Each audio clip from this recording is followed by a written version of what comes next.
안녕하세요. 안녕하세요. 네. 오늘 제가 궁금한 건요. 네네. 내향적인 사람들은 아무래도 인간관계를 맺는 데 있어서 어려움이 있을 것 같아요. 그렇죠. 특히 내 주변에 친구가 별로 없어서 굉장히 외로울 수 있을 것 같다라는 생각이 들거든요. 저도 약간 좀 그런 느낌이 들 때가 있는데 네네. 혹시 그런 분들은 어떻게 생각하시나요?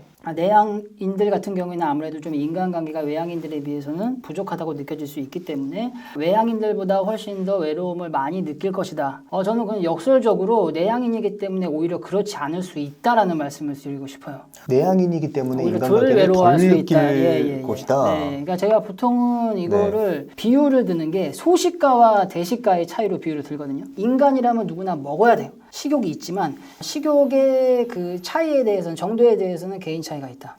대식가 같은 경우에는 뷔페 가서 많이 먹는 걸 선호하는 사람들이고 소식가 같은 경우에는 이제 내가 대충 몇 끼니만 챙겨 먹으면 되는 수준에서 각자의 식욕이 서로 다르게 충족이 되는 것처럼 외향인들 같은 경우에는 이 인간관계 욕구에 대한 그 통이 엄청 큰 사람들이라고 볼 수 있어요. 인간관계에 대한 욕구라고 한다면 소송 욕구도 있을 수 있고요. 다른 사람에게 인정받고 싶다는 인정 욕구도 있을 수 있는데 그 욕구의 이를테면 크기가 엄청 큰 사람들이라고 욕구의 그릇이 엄청 큰 사람들입니다. 그럼 당연히 인간관계의 양이 많을수록 그 욕구에 이를테면 채워지는 것들이 많아지겠죠. 반면 내향인들 같은 경우에는 소식가 같은 사람들이니까 인간관계에 대한 이 그릇이 상대적으로 좀 소형인 거죠. 예. 그래서 인간관계가 외향인들에 비해서 좀 덜 있더라도 나의 그릇 자체가 작기 때문에 인간관계가 별로 없어도 나의 잠만 채우면 욕구 충족이라는 거예요. 생각을 해볼게요. 친구가 5명 있는 네. A와 B가 있어요. A는 외향형이고 B는 내향형이에요. 네. 근데 외향형의 인간관계에 대한 그릇은 어마어마하게 크고 내향형의 그릇은 작잖아요. 예. 둘 다 동일하게 친구가 5명씩 있습니다. 누가 더 외로움을 느낄까요? 외향적인 사람이 더. 외향형의 사람이 당연히 더 느끼게 되겠죠. 그렇네요. 네. 그러니까 단순히 인간관계의 절대적인 양에 따라서 외로움을 느낀다기보다는 내가 인간관계 욕구를 충족시킴에 있어서 얼마나 그 그릇의 크기가 얼마나 다른가 이 부분을 한번 살펴볼 필요가 있다. 라는 말씀을 드리고 싶어요. 내향인들 같은 경우에는 인간관계에 대한 욕구의 그릇이 굉장히 작은데 그러면 도대체 어느 정도의 이를테면 인간관계 속에서 그것이 충분히 충족이 될 수 있을 것인가? 외향인들 같은 경우에 많으면 많을수록 좋은 건데 내향인들도 일종의 기준이 있으면 좋잖아요. 예. 거기에 대해서는 저는 한 5명 정도 인생에서 이 사람만은 절대로 내 편이다 싶은 사람들이 5명 정도만 있으면 내향형들의 인간관계 욕구는 완전히 해결된다 라고 보는 입장입니다. 몽장님께서는 이 5명에 대해서 어떻게 생각하세요? 이게 좀 많은 것 같다? 적당한 것 같다? 좀 적은 것 같다? 저는 좀 많은 것 같아요. 많은 것 같아요? 예, 예. 네네네. 근데 재밌는 게 예. 사실 이 5이라는 숫자가 그렇게 많은 숫자는 아니에요. 이것을 가정한다면 가족인 거죠. 네, 가족. 가족이니까 내가 엄마 아빠를 너무 사랑하고 형제 자매 간의 관계가 좋으면 보통 이제 내가 태어나면서부터 소속되는 가정에 나의 편이 최소 2 이상은 있잖아요. 그래서 가정이 화목한 그 어린 시절을 보낸 사람들 같은 경우에는 인간관계에 대한 이를테면 그 욕구가 지속적으로 충족이 되어 있는 경우가 많아요. 일단은 뭐 엄마 아빠 내가 너무 사랑하고 엄마 아빠 내 편이고 형제자매 내 편이면은 추가적으로 한두 명의 절친이나 친구만 있어도 더 이상 인간관계에서 내가 부족함을 느끼지 않는다는 겁니다. 그러니까 아까 제가 말씀을 드렸다시피 내향형이기 때문에 오히려 인간관계에서 외로움을 덜 느낄 수 있다는 것이죠. 애시당초 그릇의 크기 자체가 작기 때문에. 그런데 불운하게도 안타깝게도 만약에 가정이 그렇게 화목하지 않다고 한다면 가정을 대체할 수 있는 주변의 지인이나 친구를 반드시 찾아야 돼요. 내향형들이. 그러니까 내향형 같은 경우는 네. 채워야 될 숫자는 적지만 네. 그 질이 굉장히 내 삶에 큰 영향을 줄 것 같다는 생각이 들었거든요. 그렇죠. 맞습니다. 예. 그럼 내향형인 사람이 그런 좋은 사람을 옆에 두려면 어떻게 해야 될까요? 보통 외향형 같은 경우에는 에너지를 다른 사람들과의 관계를 어떻게 하면 좀 더 좋게 할 것인가, 관계를 얼마나 더 확장시킬 수 있을 것인가, 여기에 에너지를 투입을 하기 때문에 정작 중요한 나는 어떠한 사람인가, 나와의 관계에서 관계 정립이 좀 실패하게 되는 경우가 있거든요. 반면 내향형 같은 경우에는 외적 자산은 좀 떨어질 수 있죠. 에너지를 투입을 하지 않으니까. 인간관계에서는 좀 부족하다고 느껴질 수 있겠지만 내가 스스로 어떠한 사람인가, 나는 무엇을 좋아하는가, 나는 무엇을 잘하는가, 이러한 부분에서는 계속 생각을 하는 사람들이기 때문에 이러한 사람들을 볼 때 내가 이제 관계를 맺을 수 있을 만한 나와 생활 영역이 겹쳐져 있는 사람들을 볼 때 이 사람은 나랑 얼마나 잘 맞을까, 이거를 직관적으로 더 잘 좀 파악할 수 있어요. 그러니까 다른 사람들이 나와 얼마나 잘 맞을까, 나와 얼마나 좋은 관계를 꾸려나갈 수 있을까, 이것을 알아볼 수 있는 안목이 좀 상대적으로 강하다고 해야 될까요? 약간 우리가 내향적인 사람들의 관계를 얘기할 때 좁지만 깊은 관계를 그렇죠. 이야기하잖아요. 네네네. 근데 그게 단순히 비유적인 표현이 아니라 내향적인 사람이기 때문에 가질 수 있는 강점이라는 게 네. 굉장히 좀 발상의 전환이다 네네. 라는 생각이 들었어요. 네, 저는 의외로 내향형들이 인간관계에서 굉장히 다른 쪽으로 강점을 가질 수 있다고 보거든요. 어떤 쪽? 예, 이게 예. 단순히 외향형들처럼 인간관계를 굉장히 잘 해낼 수 있다. 이러한 강점이 아니라 인간관계에 덜 구애를 받을 수 있다는 것이죠. 외향형 같은 경우에는 나의 에너지, 그러니까 나의 관심사, 나의 흥미의 방향성이 다 외부로 발산되는 사람들이기 때문에 나의 인간관계에 굉장히 신경을 많이 써요. 구체적으로 말씀드리자면 내가 얼마나 많은 사람들을 만나고 있고 그 사람들과 얼마나 좋은 관계를 맺고 있느냐 이걸 굉장히 신경을 써요.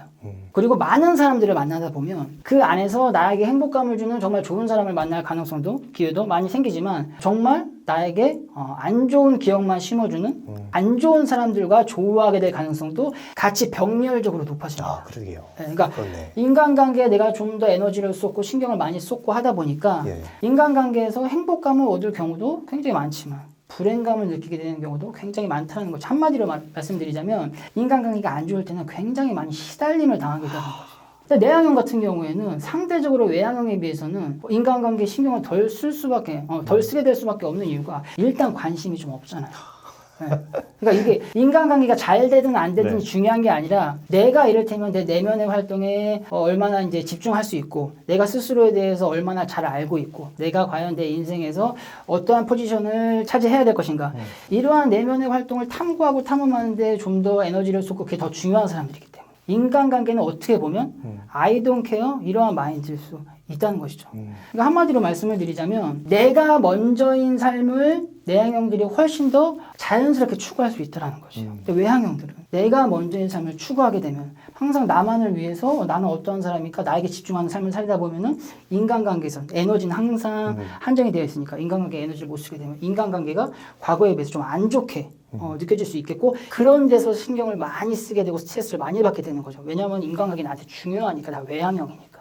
반대로 내향형은 인간관계가 좀 어떻더라도 중요하지 않은 비교적 중요하지 않으니까 에너지를 나한테 나에게 집중할 내 수 있고. 내면에 집중을 할 수 있기 때문에 내가 먼저인 삶, 나다운 삶을 살 수 있다. 오히려 인간관계의 구애를 받지 않을 수 있다라고 하는 게 네.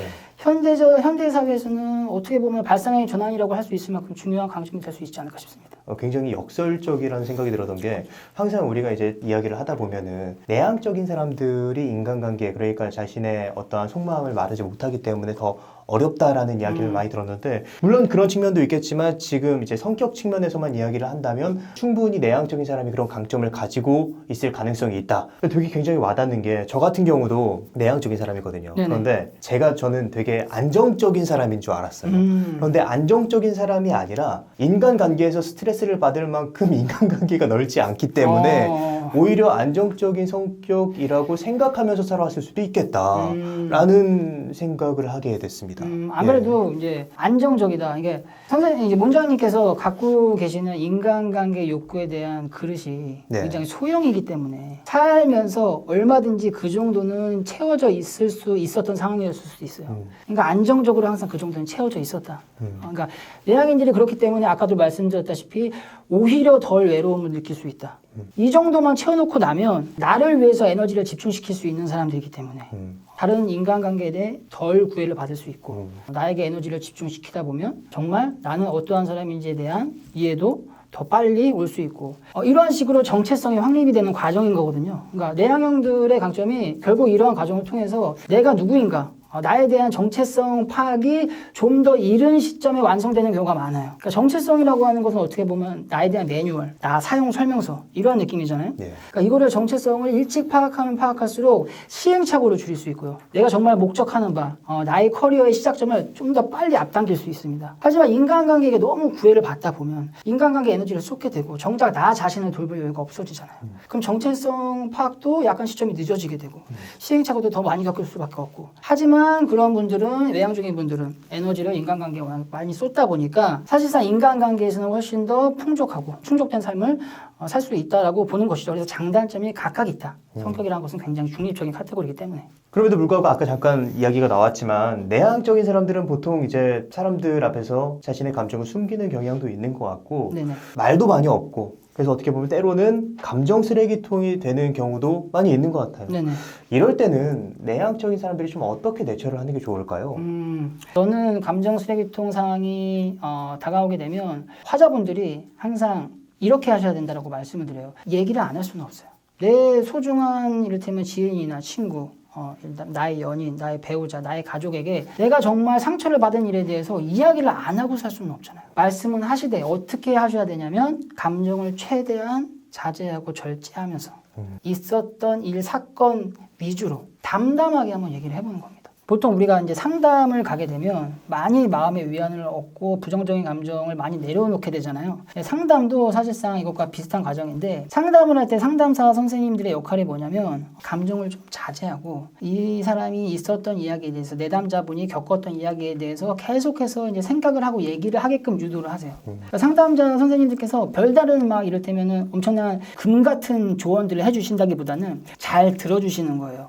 그러려면 내가 말을 계속 해야 되잖아요. 예. 감정은 자제하면서 내가 계속해서 생각을 하고 말을 하다 보면은 부정적 감정이 있다가도 말을 하는 도중에 본인이 스스로 느껴요. 좀 괜찮아지고 있음을. 예. 예. 그리고 상담가 선생님은 중간중간에 계속해서 공감해 주시고 리액션 해 주시고 그리고 한 번씩 정리를 해 주세요. 그래서 이제 내담자분께서 이러이러한 상황이셨기 때문에 이렇게 느끼신 것 같아요. 그래서 그러한 과정을 통해서 상담 이제 세션을 받게 되면 상호 간의 그 언어와 과정을 통해 내담자분들께서 내면에 가지고 있던 부정적인 감정의 응어리가 많이 풀리게 됩니다. 그래서 중요한 거는 내가 너무 힘든 일이 있을 때 화자의 입장에서 감정을 절제하면서 얘기할 수 있어야 된다는 것과 그럼에도 불구하고 나의 소중한 사람이 항상 얘기를 할 때 감정을 절제하지 못하면서 얘기를 해. 그럼 내가 너무 힘들어지잖아요. 그럴 때는 얘기를 할 수 있어야 돼요. 이 과정에 대한 이제 인지를 시켜줘야 돼요. 나는 정말 우리 관계가 너무 소중하고 너를 너무 사랑하고 너를 아끼는데 가끔씩 이러한 일이 있을 때마다 힘들 때가 있어. 근데 이런 게 이러한 심리적인 과정 때문에 그럴 수 있대. 그러니까 우리가 서로를 위해서 우리 관계를 위해서 조금 이런 얘기를 할 때 좀 감정을 좀 내려놓고 담담하게 얘기하는 연습도 필요할 수 있을 것 같아. 그러면 이제 상대방이 나도 한번 연습해 볼게. 나도 감정을 좀 내려놓고 얘기를 해볼 수 있도록 노력을 해볼게. 이게 어떻게 보면은 성숙하고 시간이 지남에 따라서 성장하는 인간관계라고 할 수 있잖아요. 그럼에도 불구하고 만약에 이렇게 얘기를 했을 때 그것을 받아들이지 못하고 어떻게 너는 나의 소중한 사람이면서 이것조차도 이렇게 받아들이는데 힘들어? 라고 한다면 이러한 지금 영상이 좀 많이 퍼져야 될 것 같아요. 중요한 감정 쓰레기통의 결정권자는 청자가 아니에요. 화자예요.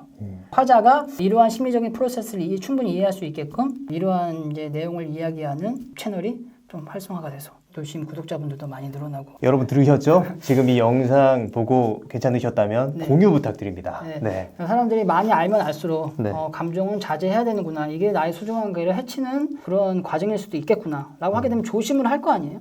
근데 거기서부터 시작하는 거다. 청자의 입장에서 할 수 있는 건 많이 없다. 그게 굉장히 어떻게 보면 하나의 포인트가 될 수 있을 것 같습니다.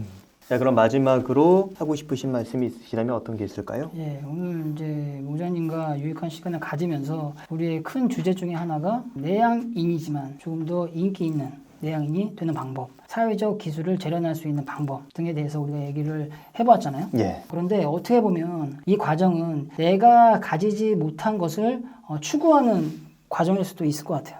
내향인은 아무래도 내가 좋아하는 것의 방향성이 나의 내면으로 수렴을 하기 때문에 오히려 내가 먼저인 삶을 추구하고 나에게 에너지를 쏟는 사람인데 그러면 반대로 당연히 인간관계에는 에너지를 좀 덜 쓸 수밖에 없잖아요. 그런데 그렇기 때문에 자연스럽게 좀 인간관계가 부족한 상황인데 거기에서 스트레스를 느낄 수 있으니까 그것까지 좀 잡고 싶다. 이러한 상황이라면 그 전에 한번 스스로 자문해보는 시간이 있으면 좋을 것 같아요. 이게 정말 나에게 필요한 일인가? 나를 돌보는데 쓰는 에너지를 할애해서 인간관계 쪽으로 이동시켜서 인간관계를 좀 더 좋게 하는 게 정말 내 인생의 필수 불가결한 요소인가? 라는 질문을 좀 던져볼 수 있으면 좋겠어요. 사실상 내 성격에 대해서 정확하게 인지를 하고 있고 내 성격에 결과맞는 인생을 사는 것이 제일 가성비가 좋은 방법이거든요. 그러니까 내향인이라면 인간관계를 좀 못해도 되고 인간관계가 많이 없어도 되고 말을 좀 못해도 되고 내가 말을 많이 하지 않아도 되는 그러한 환경을 선택해서 내가 그러한 환경에서 생활해 나갈 수 있으면 아무 문제가 없는 사람들이에요. 그런데 정말 내가 목표로 하는 바, 내가 목적으로 두는 인생이 명확하다면 내가 내향인임에도 불구하고 사람들과 어울리면서 뭔가 이제 커리어를 쌓아 나가야 되는 그러한 일을 정말 진정으로 하고 싶다면 그때부터는 진짜 각고의 노력, 꺾이지 않는 마음이 그런 태도가 필요할 수 있다. 이것을 인지하고 있는 게 굉장히 중요할 수도 있다는 생각이 듭니다. 오늘 최재훈 선생님을 모시고 내향적이지만 인간관계에 어려움을 겪지 않는 사람들이 가지고 있는 특징, 그리고 내향적인 사람들이 인간관계에서 갈등을 겪을 때 해결할 수 있는 방안에 대한 이야기를 나눴습니다. 그럼 오늘의 심리학은 여기까지 하도록 하겠습니다. 좋은 말씀 해주셔서 감사합니다. 감사합니다. 감사합니다.